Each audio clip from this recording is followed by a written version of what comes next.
operative. Yeah. What? That's your operative word in this. No good. Right? Because it is about being good. As Nala was pointing out, it's about living it right, living by the 3 rules. That's all we need, the common law rules. I got up here to talk to you for a few minutes about bollocks. This is a legal book. This is actually the Police Operational Handbook 2011. Very interesting. Have you read it? No. Have you thought about reading it? No. Because I tell you this, yeah?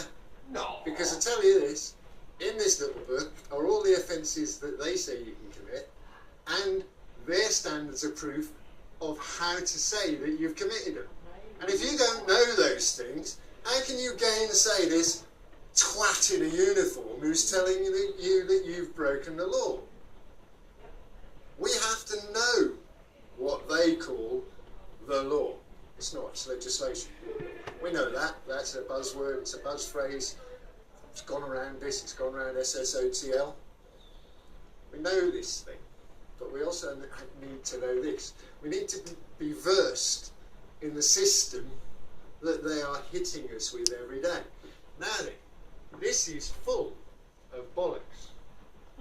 No, honestly it is. It's full of bollocks. It's their made up rules, their made up bollocks. You've just admitted you don't know it. Great. I've done a law degree. I don't know it either. I know some of it, but I don't know all of it. They've been writing these laws for hundreds of years. They don't know them all either. That's what he's proving. They don't know their own laws, legislation, rules that bind them. They do not follow the rule of law. And that's how we pick them. That's how we win. By actually looking at the rule of law, deciding what they're doing is not according to their own rules, their own society's rules. That's how you hurt them. And each one of you in here is your own lawyer. Each one of you here has to fight your own case. Each one of you here has to stand up and be the good man or good woman and know it. Know it from the bottom to the top, because they will throw you out on technicalities. And make no mistake, there is no magic wand going to be waved and we're all going to be able to walk away saying, oh well, that's done now, just because one person goes. It's going to take one person, 2 persons, etc. Thousands. You've got to gum up the courts, you've got to gum up the police stations, you've got to have the guts to go out there, stand in front of them and say, no. Now you pursue it. And when you pursue it and do it wrong, I'm going to sue your buttocks off. As Nala was saying, we're going to see somebody who's in the Mick tomorrow. And he's going to introduce me. He's introducing me as a lawyer. I'm going to stand there as a lawyer. I'm going to talk to them as a lawyer. It's my right. They cannot make legal determinations because they're not lawyers. I can interpret legal documents. That's what training as a lawyer does for you. You become something else, a damned lawyer. And we're all going to hell because we all like twisting words, twisting meanings, and making things that on the face of it look like Janet and John went for water. It turns it into something completely different about fracking, etc., etc. That's what lawyers do. But lawyers don't always have a part to play. And this is the part of history, I hope, in which you all become what you should be, responsible, good men, women of Scotland, and go and stand in front of them with their books. You pick these books up from the junk pile that you never bothered to go to in the first place, and you learn their law and you learn their precedent and you smack them with it. You hit them. That's the only thing they're going to understand in their world. There is another way, but that's outside of their world, and it's going to be very nasty and violent. I don't want to go that way, because they've got all the big sticks and all the guns. That's kind of what I wanted to say. I love you all, because I know there's some really, really good brains in here. I know there's some really, really intelligent people in here. And there are some people who are sitting there thinking, no, not me, I'm just an ordinary, normal, stay-at-home person, I've never done anything. You are the heroes. This is a new Greek mythology, or Scottish mythology, Viking mythology, call it what you like. This is a new struggle of titanic proportions. He's bloody Hercules pulling down the towers, little scrawny bloke up there, but he's strong as hell. He's not giving in. And we've all got our place, we've all got our name. Mercury's sitting over here, over there's Athena, etc., etc. Call yourselves what you want, but you're all the heroes of this, because you're the ones that are here. It's only ever going to be a very small number who are going to learn this legally or have that's right. are able to do it. Yeah, that's right. I'll never have it. You will always have a voice, and you'll always have an audience to speak to. And that's what I'm talking about. We've all got to do our bit. You may not have to fight in court. That's not for everybody, it's for some. But before you start attempting actions and doing actions, make sure you know all about that action and its ramifications. And that takes using their books, using their knowledge, using the stuff that they've put up. Because they put it up 100, 200, 300 years ago over here. This was their, where they wrote, where they did their thing. I'll be moving about a bit, sorry mate. That's where they started it. And they kept piling on top and on top and on top and on top and on top. And today they work with, well, they've got so many. All they can do is work with a little bit here that worked and a little bit there that worked and a little bit there that worked. And they put that across on you as if everything has the weight. And it doesn't. It's not true. It just isn't true. They are picking and choosing, and then they're perverting. That's the lovely part about it. That's where we get them. They're perverting the little bit that they're using. So they're ultra vires. They're out beyond their own powers. But if you don't know they're doing that, if you can't spot it and say, that's where you're wrong, they'll get away with it, as they've got away with it for hundreds of years, until their system is so sloppy, it's unbelievable. I went and studied it, and I couldn't believe how sloppy it was. I put questions about sovereignty, etc., to my lecturers and fellow students, and they just went, common law? It's 2 weeks of a degree course. So all they gave us 2 weeks. Yeah? 2 lectures, 2 seminars. Just to tell us that the common law, well, basically doesn't exist anymore. They're supplanting it with European law, which is civil law. I'm in an interesting position here because I'm an English lawyer. This is Scotland. This is another jurisdiction. So what I know for down there doesn't necessarily work for up here, and vice versa.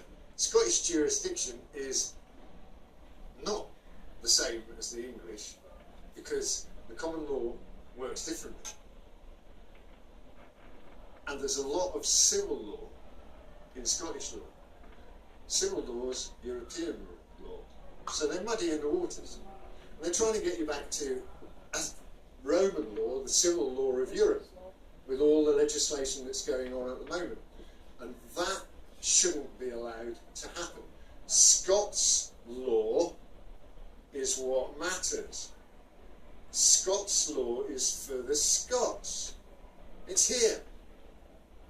It's a different thing altogether to the three that I've just mentioned to you. Even the one that operates over you in this piece of land isn't really Scots law. It's a bastardised something or other wherein they hide Scots law from the Scots. Who's going to pull it back? The Scots. Who are they? They're here. They're sitting here, right in front of me now. I claim Scottish ancestries, which is why I have so much passion for what's going on here. I help him whenever he shouts. I'll help anybody who shouts. But if you're going to get yourself into trouble, make sure you knew what you were doing in the first place. Make sure you know what the fight's going to be. When I first met him, and we first started talking about his particular little fight, I said, "You do know where this is going?" And he looked at me and he went, "Aye." And I went, "Yeah, you're certain?" He went, "Aye, aye, I can." And I went, "Right, well, can you go to jail?" And he went, "I can that too." I told him it as I saw it, because that's where he's going. If he wants his case, his little case, the little case of a couple of motoring offences, if he wants that to go and carry all the way through to the High Courts with the loaded question of Scots law hanging on to it, he's got to go to jail. He's got to suffer all sorts of shit. And you've got to do that too. He was lucky in a way because they screwed up on what they did and had so many things wrong with it that he can go, "Take me up the courts. You screwed there, I'm appealing." And he's appealed and appealed and appealed and appealed, and it's taken a lot of time, it's taken a lot of knowledge, a hell of a lot of research. You're prepared to do that research. Tress, you're prepared to do the research. I know Ian is. Was Julia? Leslie. Is there a Julia in the house, or am I just wishful thinking? Wishful thinking.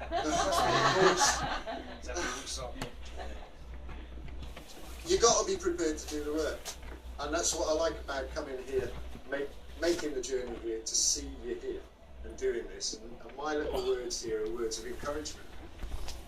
You've got to talk your own legalese. You've got to be your own firm of lawyers, if you like, who can talk about it and work it out. And you need to get together and work together hard together. There can be no other way, in my opinion. There are others who will say that there are other ways and you can sit back and do nothing and all the rest of it, but I don't believe that. You're going to have to work. It's pretty much all I wanted to say, apart from keep doing what you do. I can't say much about the stuff that went on site, etc., because I just haven't been on for quite a while. But that man knows a hell of a lot. I've got a piece of paper that says I'm a lawyer. He should have that piece of paper because he knows at least as much as I do. He remembers more than I do. Yeah, really. He remembers dates and section numbers, you know. And he sits there and goes, "According to criminal law, dee-da-dee-da-dee-da-dee-da-dee-da," and I'm sitting there going, I'll just check that. "Oh yeah, I remember that now. Oh, yeah. Well, what about section 15B? Oh, section 15B," and he's away. That's all you've got to be. It's the only way to be, and it's not going to be that hard. You can learn it off by rote. You can write it down as little snippets and just repeat them to yourselves every day for 3 months. Put it down. Give yourself another list. And then do it again. And then go back to the first list. And see what you remember. See how many of the first one that you remember. And it will go in. That's the way to pass exams. Do it. Learn it. Repeat it. Repetitive. Get it inside there so that when Officer Dibble goes, Hello. you say, was it section 43B of the Road Traffic Act you stopped me under? Section 78. Why would I stop at 43B? What the fuck's 43B? And they're fucked already. You've spoilt their psychology game. That's how to deal with those people. Spoil the psychological game that they think works on everybody. But it works on most people because of the supposed authority. But as soon as you puncture that and do something different, they're at a loss. They start making mistakes, and when they start making mistakes, you can start picking up brownie points and taking them to court, and taking them to appeal, taking the PF, taking this, and taking that, and taking the other. And that's the way to do it. Know what they think they can prosecute